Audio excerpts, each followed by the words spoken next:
I think we always wanted to make a sequel. We had a bunch of ideas like for gameplay that didn't fit in the first one that we didn't have time to implement, but also there was a lot of like story elements that we already figured out. But the plan was from the beginning to make a game in between. But we just kept talking about Hotline Miami 2.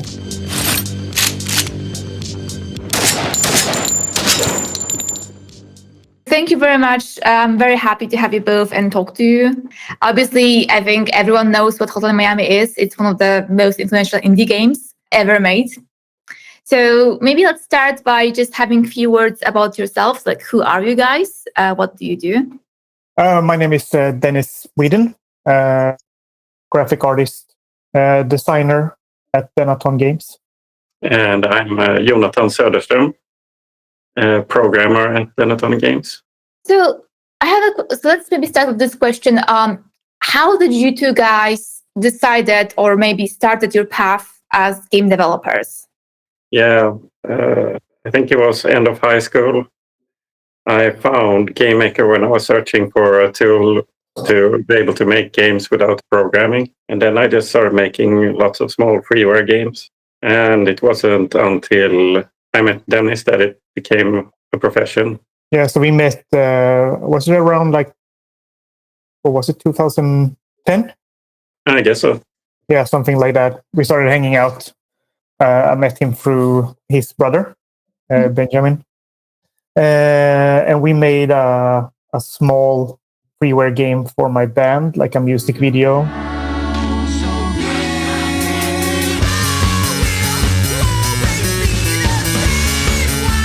So Jonatan taught me the GameMaker sprite editor, and I started from there.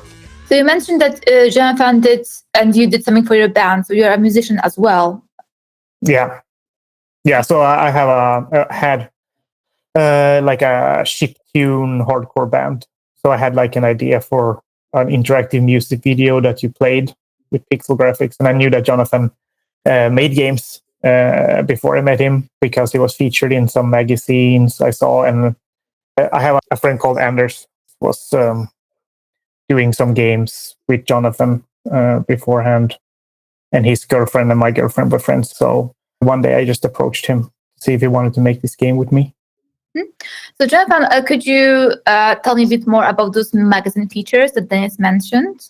What were they about? Well, I released a lot of freeware games, and small blogs started writing about the games, and then suddenly like really weird magazines like Wall Street Journal asked for an interview, and I had no idea why.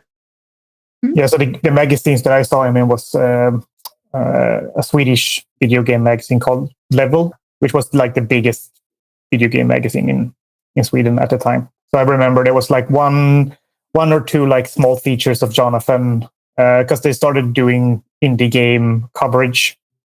I remember like small features of games that he made, and it was also like a big interview with a group of indie developers. And I really liked the visuals of his games. So Jonatan, was it the first time you were collaborating with someone on a game, or have you done this before you met Dennis? I've tried it a couple of times. It was a lot harder when you did it with someone who was a game developer because they had their own vision for what the game should be, and it sort of clashed with my vision. And then you had to decide kind of who got to make the game they wanted to make. And it was a lot easier when it was just someone doing graphics. Was there any big problem or hurdle or anything that you guys had to overcome while you were developing Hotline Miami? Yes, the music. We wanted to have music that didn't sound like a video game. So we realized we had to probably pay a bit for the music. And so we found a publisher to help us with that.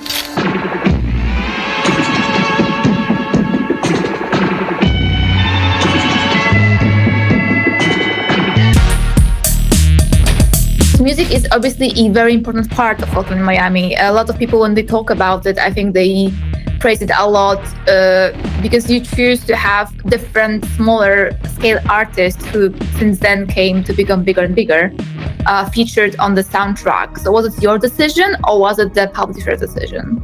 It was our decision. We were very inspired by the movie Drive, which had an excellent soundtrack. So we wanted to do something a little bit similar. So we went on Bandcamp and searched for music that would fit the game and contacted artists. So were you looking mostly for smaller artists because you want to support the indie artists, or did you just wanted something good and they happened to be good and indie? I think mostly was that we wanted good music that fit the game, and Bandcamp was a really good platform to find music.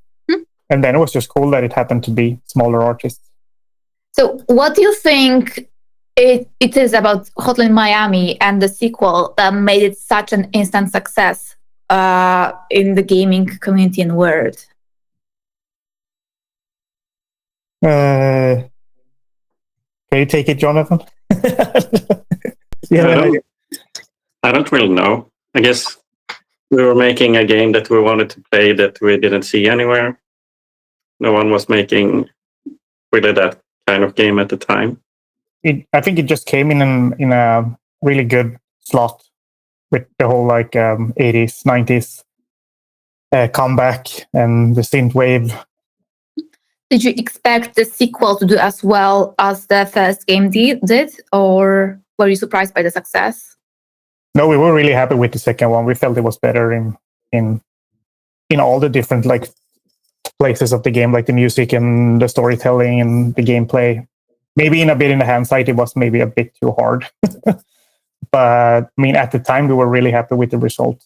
And I still think the second one is actually better than the first one. Did you want to make a sequel because you thought it would complete the story? Or did you have some other reason for making the second game? I think we always wanted to make a sequel. We had a bunch of ideas that, for gameplay that didn't fit in the first one that we didn't have time to implement, but also there was a lot of story elements that we already figured out while making the first one that we wanted to do something with. But the plan was from the beginning to make a game in between. But we just kept talking about Hotline Miami 2.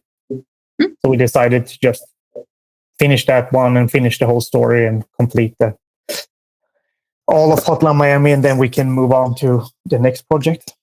So there's also been a lot of criticism towards Hotline Miami, mostly because it is a rather brutal game. It features a lot of violence and even got a ban in Australia.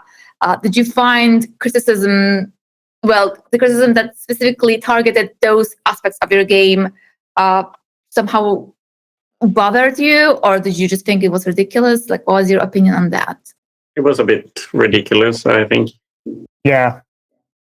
We didn't really care about the criticism because we knew we could back up the reason for having the stuff we had in the games. Mm-hmm. It wasn't just for shock value. It had a point. So, yeah, we didn't really care. Are there any particular characters in the series, aside from your own characters that are in the game, that you are particularly fond of, that you really like? I really enjoyed the fans from the second game. So I designed them, and I remember when Jonatan started writing dialogue for them, I was really happy with where they were going in terms of attitude, and it just clicked. It was really nice to see. They're one of the first ones that we implemented in the second game as well. So this is more to you, Dennis.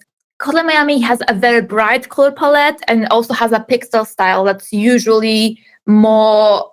It's more common to see in those more softer, more wholesome games, but you decided to take it and made it into this very brutal dynamic game. So my question is, was it a conscious decision to use the pixel art style? I love pixel art, so I always wanted to do that. But I mean, when we started out, I was very inspired by how Jonatan made graphics, and he kind of taught me. So a lot of the color decisions, the first one might be more on his table. Maybe how do you pick the colors, Jonatan, from the beginning? Or what were you inspired by in terms of pixel art?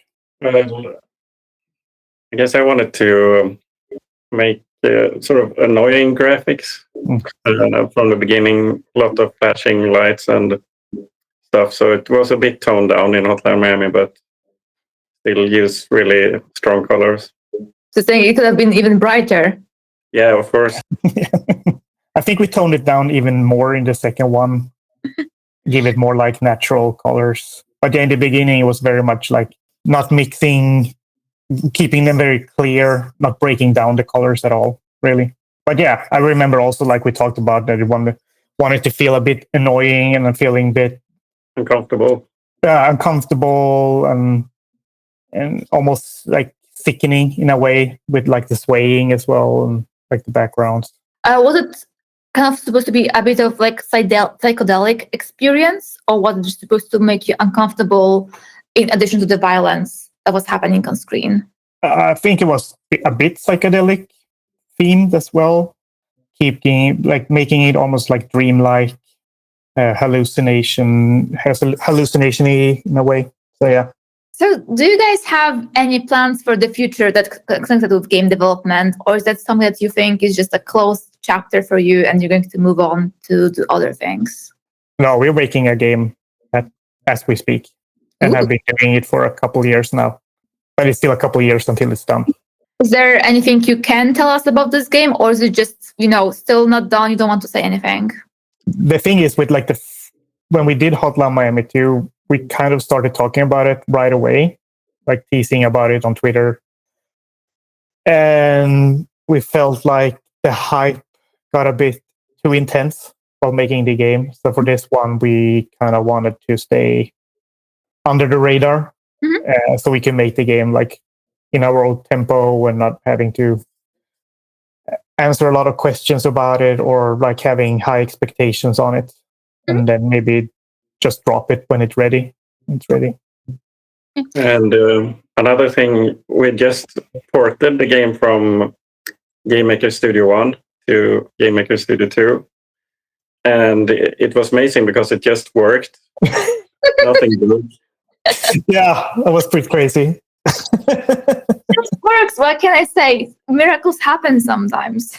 Yep. Are you worried that this game you're working on will be compared a lot to Hotline Miami series? Or are you just confident it's not going to happen that much? I think it's unavoidable that it will not be compared to Hotline Miami because it was such a big hit. But I mean, it's not something that we are concerned with. We are making a game that we really enjoy playing, and hopefully people will see it for what it is. It's not a new Hotline Miami game, but it's something different, but equally as good if you ask me. So hopefully people can see it for that. But I think a lot of people will be like, why is it not Hotline Miami 3?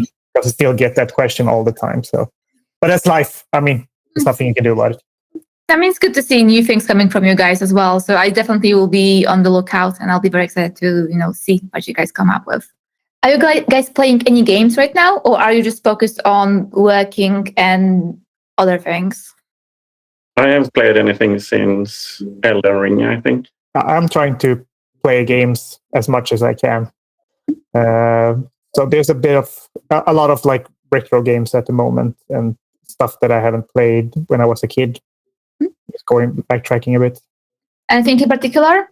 At the moment, me and a friend is playing Vagrant Story. Okay. Which is really cool. And I'm also playing Witcher 2, which I never played. I played the third one, but not the second one. The second one is the one that people always forget about. I think it's really good. It is. Yeah, no, it's just, I remember the first one being really popular in Poland. Second one was kind of quiet, and then the third one just exploded. So yeah, most people just kind of forget the second one exists. And for my last question to you guys, do you have a song from the Hotline Miami, both the first and second one, OST that you think it's your favorite? It's a hard one. We've gotten this before. Oh, sorry. And it's always hard to answer it. But Moon was the first band that Jonatan found that fitted the game. And that really set the tone for the rest of it, which is really cool.